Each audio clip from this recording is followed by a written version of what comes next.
জুলাই আগস্টে মানবতা বিরোধী আন্দোলন চলাকালে সারা দেশে সংগঠিত মানবতা বিরোধী অপরাধের দায় স্বীকার করে রাজসাক্ষী হিসেবে জবানবন্দি দিয়েছেন সাবেক আইজিপি চৌধুরী আবদুল্লাহ আল মামুন।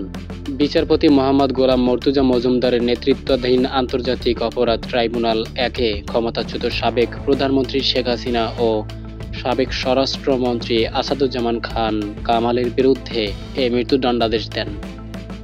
আন্তর্জাতিক অপরাধ ট্রাইব্যুনালের রাজসাক্ষী হিসেবে সাক্ষ্য দিয়েছেন চৌধুরী আবদুল্লাহ আল মামুন। জুলাই আগস্ট আন্দোলনে সংগঠিত মানবতা বিরোধী অপরাধের মামলায় হাসিনা ও আসাদুজ্জামান খান কামালের বিরুদ্ধে এ জবানবন্দি দেন তিনি। জবানবন্দিতে সাবেক আইজিপি বলেন, রাজসাক্ষী হওয়ার প্রধান কারণ ট্রাইব্যুনালের স্বজন হারানো পরিবারের আহাজারি ও আন্দোলনের সংগঠিত নৃশংসতা দেখে আমার রাজসাক্ষী হওয়ার সিদ্ধান্তটি যৌক্তিক ছিল বলে আমি মনে করি। লাশ আগুন দিয়ে পুড়িয়ে দেওয়া হয়েছিল, গণহত্যার দায় আমি এড়াতে পারি না। আমি পুলিশের আইজিপি হিসেবে দায়িত্ব পালনের শেষ সময়ে এসে এত বড় গণহত্যার দায় আমি এড়াতে পারি না। এজন্য আমি দেশবাসীর কাছে ক্ষমা প্রার্থী। তিনি আরও বলেন, র্যাব একে টিআইএফ নামে গোপন বন্দিশালা করা হয়েছিল। প্রধানমন্ত্রীর দপ্তর থেকে আসতো এসব নির্দেশনা। কখনো নির্দেশনা দিতেন তারেক সিদ্দিকী, আর আয়নাঘরে আটক ও ক্রস ফায়ারে হত্যার মতো কাজগুলো করতেন র্যাবের এডিসি অপারেশন ও গোয়েন্দা বিভাগের পরিচালক।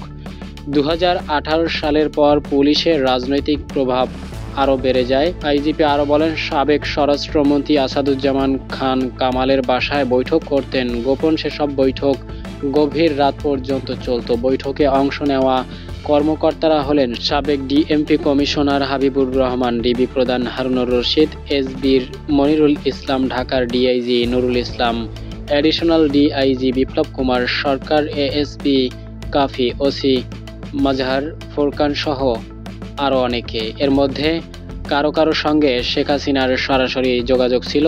এ সকল কর্মকর্তারা সরাসরি স্বরাষ্ট্র উপদেষ্টার সঙ্গে বৈঠক করতেন। রাজসাক্ষী চৌধুরী আবদুল্লাহ আল মামুন আরও বলেন, সরকারের ঊর্ধ্বতন মহলের ব্যক্তিদের সঙ্গে সরাসরি যোগাযোগ থাকায় চেইন অব কমান্ড মানতেন না এসব কর্মকর্তারা। দুইটি গ্রুপ যেসব কর্মকাণ্ড চালাতো, আসাদুজ্জামান খান কামালের নির্দেশে সমন্বয়কদের মানসিক নির্যাতন করা হয়েছিল। সমন্বয়কদের আটক ও নির্যাতনের বিষয়ে মামুন বলেন, সাবেক স্বরাষ্ট্রমন্ত্রী আসাদুজ্জামান খান কামালের নির্দেশে সমন্বয়কদের আটক করে মানসিক নির্যাতন করা হয়। একই সঙ্গে আন্দোলন প্রত্যাহারের বক্তব্য দিতে জোরপূর্বক বাধ্য করা হয়। এবছরের 24 মার্চ মুখ্য মহানগর হাকিম আদালতে স্বীকারোক্তিমূলক জবানবন্দি দেন চৌধুরী আবদুল্লাহ আল মামুন। তিনি স্বেচ্ছায় আসামি থেকে রাজসাক্ষী হয়ে সত্য উন্মোচন করতে আইনকে সহযোগিতা করেছেন।